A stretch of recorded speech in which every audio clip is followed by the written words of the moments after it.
Welcome to my YouTube channel. मैं दिलीप सोनी आप लोगों के लिए मैथमेटिक्स में कई अच्छे वीडियोस लेके आने वाला हूँ।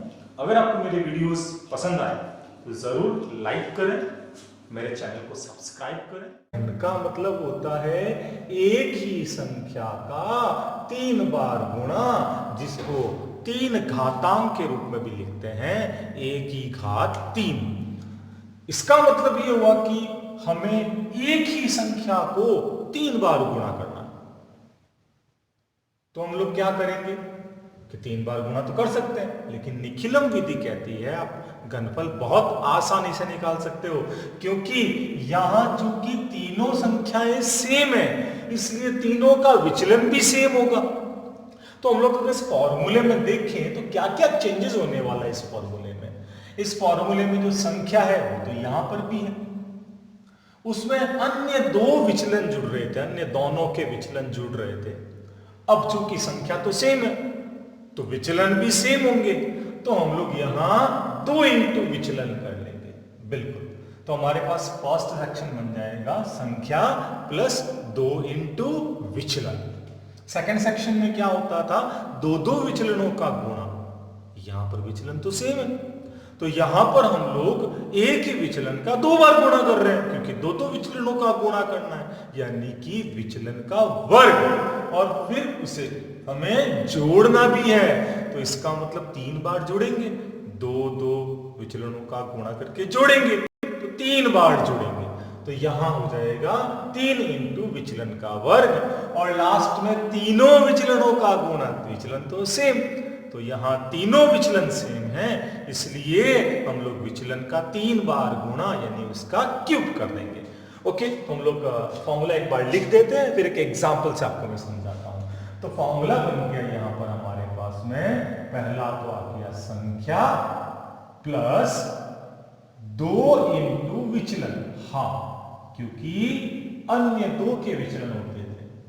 सेकेंड सेक्शन में यहां पर आ जाएगा 3 इंटू विचलन का वर्ग, विचलन का वर्ग, क्योंकि दो विचलनों का गुणा करते थे फिर जोड़ते थे।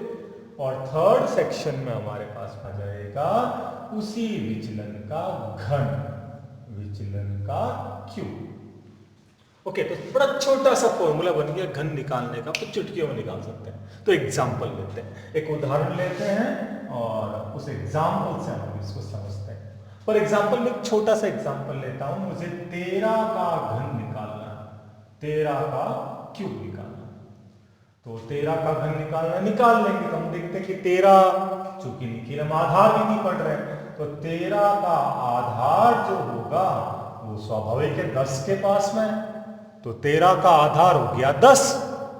अब 13 का विचलन कितना है, याद होगा आपको विचलन का फॉर्मूला क्या था। विचलन का फॉर्मूला संख्या माइनस आधार, तो यहां 13 माइनस 10 यानी कि प्लस का 3।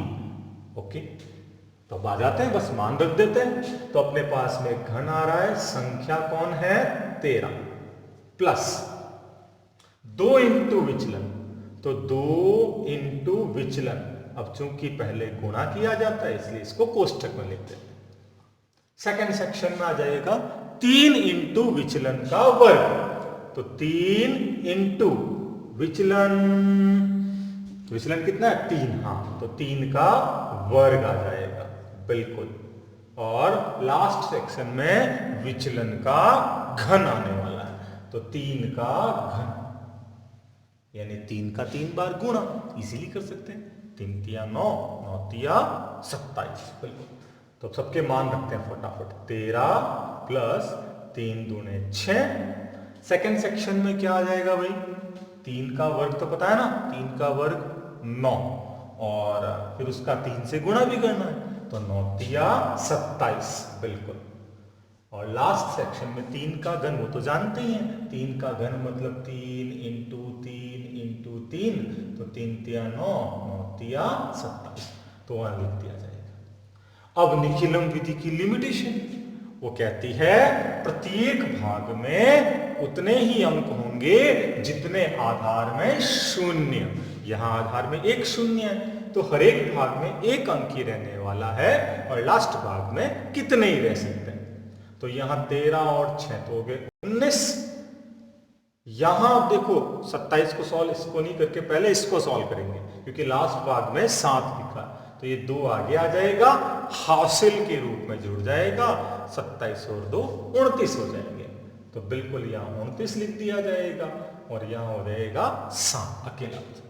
अब हाँ बिल्कुल सही समझ रहे हो। अब ये 29 में 2 अंक आने वाले हैं, आधार में एक ही शून्य है, तो ये 2 जो है वो आगे चला जाएगा, 19 में जुड़ जाएगा, 19 और 2 21, यहाँ आ गया 9 और यहाँ आ गया 7। हमारा रिजल्ट आ गया 2197।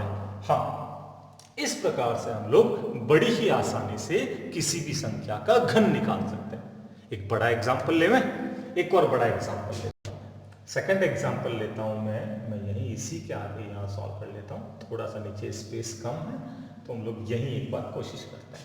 एग्जाम्पल सेकंड, अगला एग्जाम्पल मैं लेता हूँ। जैसे मुझे 105 का घन निकालना, देखो कितनी बड़ी संख्या ले रहा हूँ, 105 का घन, लेकिन बड़ी आसानी से निकाल लेंगे। स्वाभाविक है 105 जो है उसका आधार 105 100 के पास में, तो आधार तो हो गया 100 और 100 से हमारी संख्या का विचलन जो है वो प्लस का 5, क्योंकि 105 और 100 में 5 का ही गैप होता है। ओके, तो अब अपने पास में फॉर्मूला आता है, हम लोग मान रखना स्टार्ट करते हैं। याद कीजिए क्या था, संख्या प्लस 2 इंटू विचलन। तो संख्या कौन है कि 105 प्लस 2 इंटू विचलन कितना है कि 5। इसको कोष्टक में लिखते हैं क्योंकि पहले गुणा होता है फिर जोड़ होती है। ओके, सेकंड सेक्शन क्या कहता है, 3 इंटू विचलन का वर्ग। तो 3 इंटू विचलन का वर्ग। और लास्ट सेक्शन क्या कहता है, विचलन का घन। देखो एक लाइन में ही हमारा सारा काम हो गया और फटाफट आंसर भी आने वाले, कितने जल्दी आंसर आने वाले देखना आप लोग। तो 105 तो ये है ही, इसमें 5 दूनी 10 जुड़ जाएगा। और सेकंड सेक्शन में आप जानते हो 5 का वर्ग तो 25 होता है, सब जानते हैं। तो 25 और 25 का 3 से गुना, 25 तिहा 75 बिल्कुल। और लास्ट सेक्शन आ जाएगा 5 का घन। हाँ ऐसे ही निकालो ना, 5 इंटू 5 इंटू 5, 5 पंजे 25 बिल्कुल, 5 इंटू 5 इंटू 5, तो 5 पंजे 25 और 25 का फिर 5 से गुणा करेंगे क्योंकि 25 हो चुके हैं, तो 25 का 5 से गुणा 125 बिल्कुल। तो लास्ट सेक्शन में आ जाएगा 125। अब वो सारी बातें वापस याद आनी चाहिए। कौन सी, कि अब प्रत्येक सेक्शन में कितने अंक रहने वाले हैं, कि हर एक सेक्शन में उतने ही अंक होंगे जितने आधार में शून्य। आधार में शून्य कितने हैं, 2, तो प्रत्येक सेक्शन में 2 अंक रहेंगे, लास्ट सेक्शन में बचे हुए सारे रह जाएंगे। तो अब अपने पास में आंसर आ रहा है, ये तो बन गया 105 और 10 यानी कि 115 बन गया। सेकेंड सेक्शन में 75 है और ये एक हासिल के रूप में जाएगा तो 76 और यहां रह गया 25।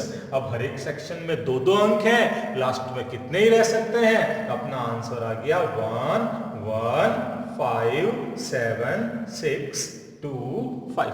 कितना जल्दी और कितनी आसानी से हमने कितनी बड़ी संख्या का घन भी निकाल लिया। तो बड़ी से बड़ी संख्या का घन चुटकियों में निकाल सकते हैं हम लोग, क्योंकि हमारे पास में है निखिलम विधि। निखिलम आधार विधि तो हमने समझ ली, अब निखिलम उपाधार विधि पे आते हैं। यानी कोई संख्या 10 और 100 के पास में नहीं हो, कि थोड़ी दूर हो। जैसे मुझे निकालना है 21 का घन। अब स्वाभाविक है कि 21 का घन, 21 तो मेरे 10 से बहुत दूर है, 11 दूर है, इतनी बड़ी संख्या थोड़ी लूंगा। तो ऐसी जगह काम आती है उपाधार वाली बात। उपाधार आपको याद होगा, निखिलम विधि में हमने उपाधार भी सीखा था। और क्या चेंजेस था, बड़ा छोटा चेंजेस, मिडिल भाग में उपाधार का गुणा करना और लास्ट भाग में उपाधार के वर्ग का। तो मैं फॉर्मूला लिख देता हूं। फॉर्मूला क्या बन जाएगा भाई, उपाधार के वर्ग का गुणा करो। कहां, इस लास्ट सेक्शन में। कौन सा है लास्ट सेक्शन, संख्या प्लस 2 इंटू विचलन। ओके, मिडल सेक्शन में उपाधार से गुणा, यहाँ उपाधार का वर्ग, यहाँ उपाधार से गुणा करना है। किसका गुणा करना है? 3 गुणा विचलन का वर्ग, 3 गुणा विचलन का वर्ग। ओके, और अब सबसे लास्ट में तो जैसा है वैसा ही लिखते हैं, तो विचलन का घन, तो यहां कुछ ज्यादा चेंजेस नहीं है, विचलन का घन। ओके, तो अब हम लोग गुणा करते हैं और देखते हैं हमें 21 का घन निकालना है। तो 21 के लिए आधार तो 10 ही होगा, ये तो क्लियर है। अब उपाधार 10 का गुणज, 10 को 2 से गुणा करेंगे, 20 आ जाएगा, क्योंकि 21 20 के पास में होता है। तो पता चल गया ना 2 से गुणा क्यों किया, क्योंकि हमें इस संख्या के निकटतम पहुंचना है आधार से गुणा करते हुए। तो वो अंक जिससे हम गुणा कर रहे हैं, तो यहां उप आधार अंक जो होगा वो 2 होगा, और हमारा आधार जो होगा वो 10 होगा। अब हम लोग 10 इंटू 2 यानी 20 तक पहुंच चुके हैं, और 20 से हमारा विचलन जो है संख्या का वो सिर्फ प्लस का 1। कितना आसान काम, बस आगे आंसर आ गया। अब तो मान रखते हैं क्या करना है, उपाधार का वर्ग, तो 2 का वर्ग, कोष्ठक का बड़ा काम में लेना है। संख्या कौन है? 21 प्लस 2 इंटू विचलन कितना है? सिर्फ 1। मैंने प्लस 1 लिखा है, सामान्यतः लिखते हैं, लेकिन प्लस चाहे नहीं लिखो तो भी चलता, क्योंकि प्लस के लिए ऐसा कुछ नोटिफिकेशन देने की आवश्यकता नहीं है। सेकंड आ जाता है अपने पास में उपाधार यानी 2, उसका गुणा करना है 3 इंटू विचलन के वर्ग से। ओके, और लास्ट सेक्शन में आ जाएगा विचलन का घन। हो गया अपना काम, आंसर आ गया, देख लो क्या आंसर आया, 2 का वर्ग 4, 21 में 2 एकम 2 जुड़ जाएंगे, तो 21 और 2 23। यहां 2 का गुणा होगा 3 इंटू 1 का वर्ग तो 1 ही होता है, तो 3 एकम 3, तो 2 का गुणा 3 से होगा, और 1 का घन तो 1 ही होता है, 1 इंटू 1 इंटू 1। ओके, तो यहां अपने पास में अब 23 इंटू 4, 23 का पहाड़ आता ना, 23 एकम 23, 23 दूना 46, 23 69, 23 चौके 92। ओके, तो 92 अपने पास में आ चुका है, 3 दूनी 6 और 1, और प्रत्येक भाग में कितने अंक रहने वाले हैं? 1 ही अंक, क्योंकि हमारे आधार में 1 ही शून्य है। ओके, तो आंसर आ गया 9261। कितना इजीली आंसर आ गया। तो इतनी इजी विधि है निखिलम आधार और निखिलम उपाधार विधि। अब आप चाहो तो बड़ी बड़ी संख्याओं पे प्रैक्टिस कर सकते हो। मैंने एक बड़ी संख्या का एग्जाम्पल यहाँ लिया है, आप एक और बड़ी संख्या का एग्जाम्पल लेके सॉल्व कर सकते हो। मेरा वीडियो अगर आपको पसंद आए तो लाइक और सब्सक्राइब जरूर करें, अच्छा लगे तो शेयर करें, और अगर कुछ कमी या कुछ आपको बताना हो तो नीचे कमेंट सेक्शन में कमेंट जरूर